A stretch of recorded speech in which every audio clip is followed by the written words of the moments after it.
Hello जय हिंद दोस्तों, कैसे हैं आप लोग। चलिए आज का अपना जो चैप्टर है वो है जीव जनन कैसे करते हैं। ठीक है, ये काफी इंपॉर्टेंट चैप्टर है आपके बोर्ड पॉइंट ऑफ व्यू से और किसी भी कॉम्पिटिटिव एग्जाम के लिए। चलिए शुरू करते हैं आज का लेक्चर। ये अपना लेक्चर नंबर 1 है। ये बहुत ही इंपॉर्टेंट चैप्टर है, आप अच्छे से पढ़ें इसको। ठीक है, चलिए शुरू करते हैं आज का लेक्चर। तो पहले बात यहाँ पे करेंगे कि जीव जनन जनन क्या होता है, रिप्रोडक्शन क्या होता है। ठीक है, अब देखिए जनन क्या होता है। यह वह प्रक्रिया है जिसके द्वारा सजीव अपने जैसे नए जीव का क्या करते हैं, उत्पन्न करते हैं। जैसे यहाँ देखिए ये एलिफेंट है, एलिफेंट अपने जैसा ऑफस्प्रिंग को पैदा कर रहे हैं यहाँ पे। ठीक है, अपने जैसा जो मतलब कि जीव का नया जीव का उत्पन्न करते हैं, इसी प्रक्रिया को क्या करते हैं अपन, जनन करते हैं, रिप्रोडक्शन कहते हैं। ठीक है, और ये क्यों इंपॉर्टेंट है, रिप्रोडक्शन क्यों इंपॉर्टेंट है, ये इसलिए इंपॉर्टेंट है, ये इसलिए महत्वपूर्ण है कि यह पृथ्वी पर जीवन की निरंतरता, ठीक है, कंटिन्यूटी को मेंटेन करता है। रिप्रोडक्शन से क्या होता है, जीव अपने जो स्पेसीज है, ठीक है, अपने जो प्रजाति स्पेसीज है उसके कंटिन्यूटी को मेंटेन करता है अर्थ पे। ठीक है, इसलिए रिप्रोडक्शन क्या है, इंपॉर्टेंट है। ठीक है, बनाए रखने के लिए आवश्यक है। अब देखिए रिप्रोडक्शन के टाइम पे अगर बात करते हैं यहाँ पे, इसमें कुछ कुछ टर्म आता है, उसको अपन यहाँ पे पहले अपन समझेंगे। तो सबसे पहले एक टर्म है उसको बोलते हैं अपन व्यष्टि। इंग्लिश में क्या बोलते हैं उसको, हिंदी में बोलते हैं व्यष्टि, इंग्लिश में बोलते हैं इंडिविजुअल। ये क्या होता है इंडिविजुअल, ये सब कुछ एनसीईआरटी जब आप पढ़ेंगे ना, कुछ कुछ टर्म्स है उसको आप यहाँ पे समझे। ठीक है, फिर आप एनसीईआरटी से समझ पाएंगे। यहाँ पे टर्म है व्यष्टि, इंडिविजुअल। व्यष्टि क्या होता है, किसी जीव की मतलब की व्यक्तिगत इकाई, जैसे कि एक मतलब एक जानवर, जैसे आप देखिए ये खरगोश है, एक अकेला खरगोश है, ये व्यष्टि कहलाएगा। अगर इसी व्यष्टि की, इसी खरगोश का समूह, यहाँ पे देखिए ग्रुप है, इसको क्या बोलेंगे, इसको अपन बोलेंगे समष्टि, मतलब कि पॉपुलेशन। ठीक है, तो व्यष्टि हो गया इंडिविजुअल, मतलब कि व्यक्तिगत इकाई को बोलेंगे मतलब कि व्यष्टि, और उसकी समूह को, उसी जाति के पूरा समूह को क्या बोलेंगे हम, समष्टि बोलेंगे। एक ही प्रकार के जीवों का समूह क्या कहलाता है, वो मतलब जो एक भौगोलिक क्षेत्र में, मान लीजिए एक पर्टिकुलर एरिया में भौगोलिक क्षेत्र में अगर मतलब एक ही प्रकार के जीवों का समूह हो तो उसको अपन क्या बोलेंगे, उसको अपन बोलेंगे समष्टि। ठीक है, आरसन में। अब देखिए, अब यहाँ पे क्या नेक्स्ट पॉइंट क्या आता है, नेक्स्ट एक पॉइंट है वो है निके। ठीक है, इंग्लिश में बोलते हैं निके, हिंदी में बोलते हैं निकेत। ये क्या, ये भी टर्म समझना इंपॉर्टेंट है। ठीक है, ये क्या कहता है, निकेत क्या होता है, निकेत किसी प्रजाति द्वारा अपने आवास में किए जाने वाले कार्य, मतलब वो जहां रह रहा है, ठीक है, कोई भी ऑर्गेनिज्म जहां रह रहा है, वो को आवास, किस आवास में, मतलब हैबिटाट क्या, वो किस तरह के पर्यावरण में वो रह रहा है, वो मतलब कि जलीय पर्यावरण में रह रहा है या स्थल में रह रहा है, जैसे कि चाहे वो मरुस्थल में रह रहा है। ठीक है, तो उसका हैबिटाट क्या है, या मतलब कि वायु में रह रहा है, एरियल हैबिटाट है, मतलब उसका आवास क्या है, किसी प्रजाति का मतलब कि उसका पर्यावरण, किस तरह के पर्यावरण में वो रहती है, वो साथ में भोजन क्या करती है, वहां पे प्रजाति क्या खाती है।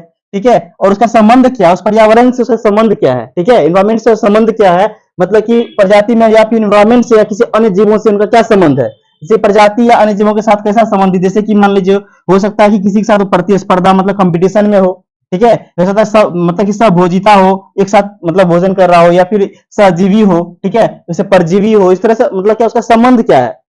ठीक है, तो पर्यावरण में उसका संबंध, ये सारा कुछ एक साथ अगर कोई एक, इस सारा कुछ को कोई एक टर्म में अगर बताना चाहते हैं तो हम सीधा बोल देंगे उसका निके क्या है, मतलब उसका निकेत क्या है। निकेत बोल दिए तो उसके अंदर वो सारा कुछ आ गया कि उस एनवायरमेंट में वो रह रहा है ना, तो कौन सा मतलब कि भोजन क्या कर रहा है। ठीक है, उसका रिश्ता क्या है एनवायरमेंट से। ठीक है, एनवायरमेंट में क्या रोल प्ले कर रहा है वो, कि किसी और जीव के साथ क्या संबंध है उसका।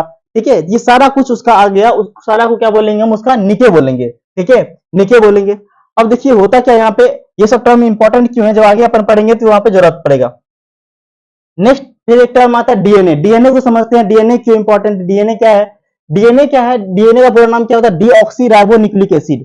पूरा नाम क्या है, डीऑक्सी राइबोन्यूक्लिक एसिड, जो हमारे बॉडी का ये अनुवांशिक पदार्थ है। ये क्या है, हमारे कोशिका का अनुवांशिक पदार्थ है। ये क्या होता है, इसके अंदर देखिए एक कोशिका है, मान लीजिए ये क्या है, एक कोशिका है। एक कोशिका के अंदर क्या होता है, यहाँ पे केंद्रक होता है, और केंद्रक के अंदर क्या होता है, बहुत सारे क्रोमोजोम होता है, क्या होता है, गुणसूत्र होता है, क्रोमोजोम होता है। ठीक है, अब देखिए एक क्रोमोजोम यहाँ पे ये हो गया, ये हमारा गुणसूत्र हो गया, क्या हो गया, क्रोमोजोम हो गया।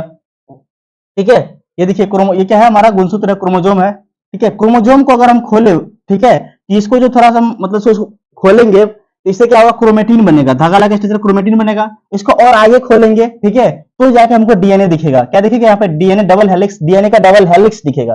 ठीक है, इस तरह का हेलिक्स दिखेगा डीएनए का। आरएसए में और आगे खोलेंगे तो क्या होगा, डीएनए का हेलिक्स दिखेगा। और ये जो डीएनए होता है ना, वो एक प्रोटीन पे मतलब कि इस तरह से बंधा होता है। उस प्रोटीन को अपन बोलते हैं हिस्टोन प्रोटीन। ठीक है, क्या बोलते हैं, हिस्टोन प्रोटीन, जो इसको बाइंड करने में सहायता करता है, मतलब डीएनए को आपस में बाइंड करने में सहायता करता है, हेल्प करता है हिस्टोन प्रोटीन।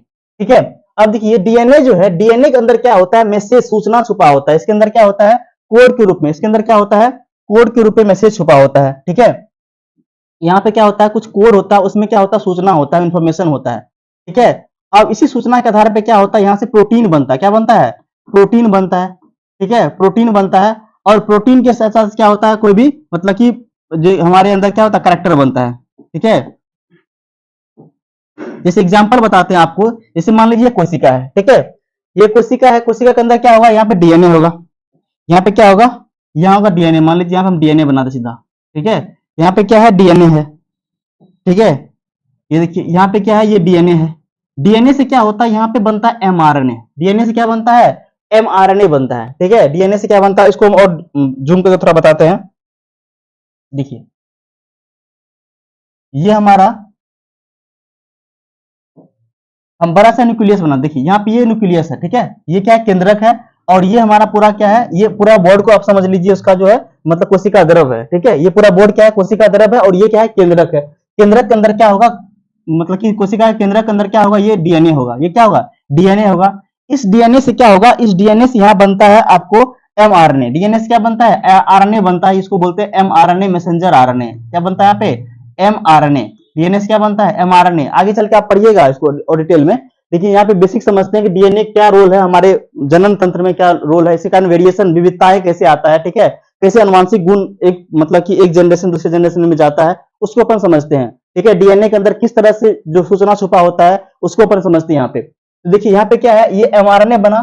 ठीक है, और एमआरएनए जो है ये मतलब इस न्यूक्लियस से मतलब केंद्रक से बाहर आता है। ये देखिए यहाँ एमआरएनए आ गया। ठीक है, और एमआरएनए के ऊपर यहाँ पे देखिए कुछ मतलब कि यहाँ पे आरआरएनए जुड़ता है। आगे क्या जुड़ता है, आरआरएनए आके जुड़ता है। ये क्या है, राइबोसोमल आरएनए या राइबोसोम आके जुड़ता है। सीधा समझिए आप, राइबोसोम जो होता है ना हमारे कोशिका के अंदर, राइबोसोम, वो आके यहाँ पे जुड़ता है किससे, एमआरएनए से। ये क्या हमारा, ये एमआरएनए है।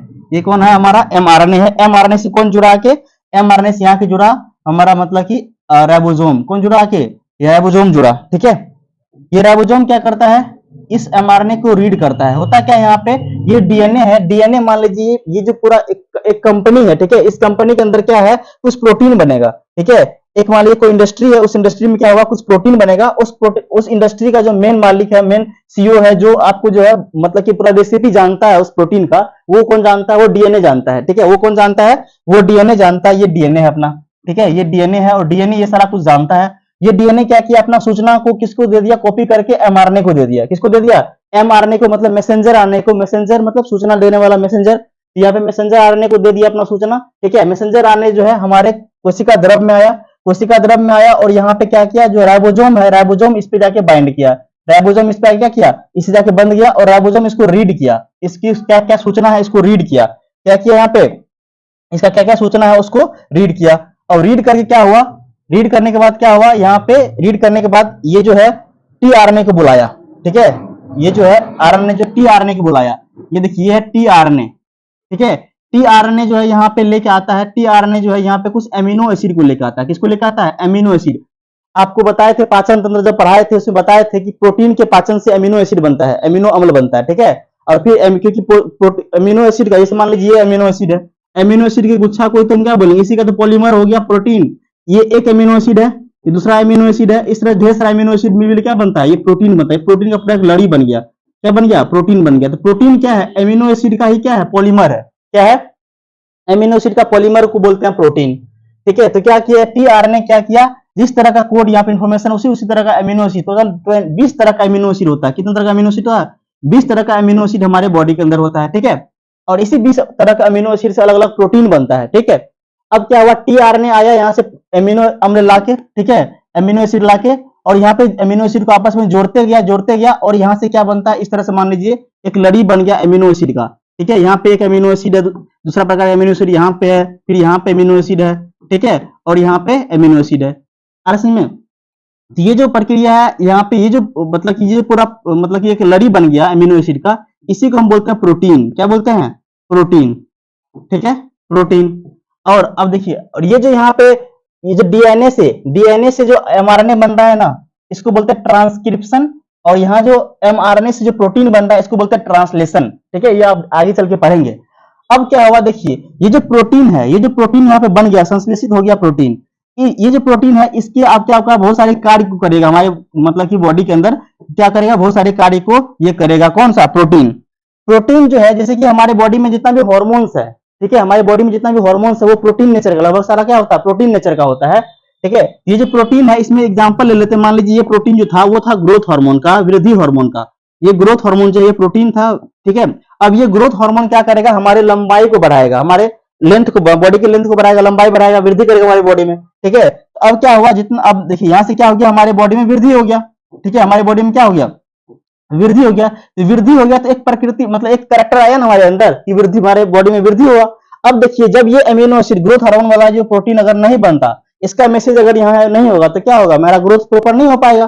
तो ग्रोथ करने के लिए क्या होगा, यहाँ पे इसके अंदर मैसेज छुपा था इस हार्मोन को बनाने के लिए, ग्रोथ हार्मोन को बनाने के लिए। अब उसी प्रकार मान लीजिए ये जो हार्मोन है ये यहाँ पे मेलेटोनिन है, ठीक है, मिलानिन हार्मोन मान लीजिए। मिलानिन हार्मोन क्या करता है, हमारे स्किन के पिगमेंटेशन, हमारा स्किन कैसा होगा, गोरा होंगे कि श्यामला होंगे, उस पर मतलब कि मिलानिन हार्मोन पे डिपेंड करता है। तो मिलानिन हार्मोन जो बनेगा यहाँ से वो भी प्रोटीन नेचर का होगा, तो उसका मैसेज यहाँ पे क्या होगा, हमारे डीएनए के अंदर होगा। इस तरह से क्या होता है, कोई भी कैरेक्टर को ना कंट्रोल करता है कौन, डीएनए। डीएनए के अंदर सारा वो मैसेज है।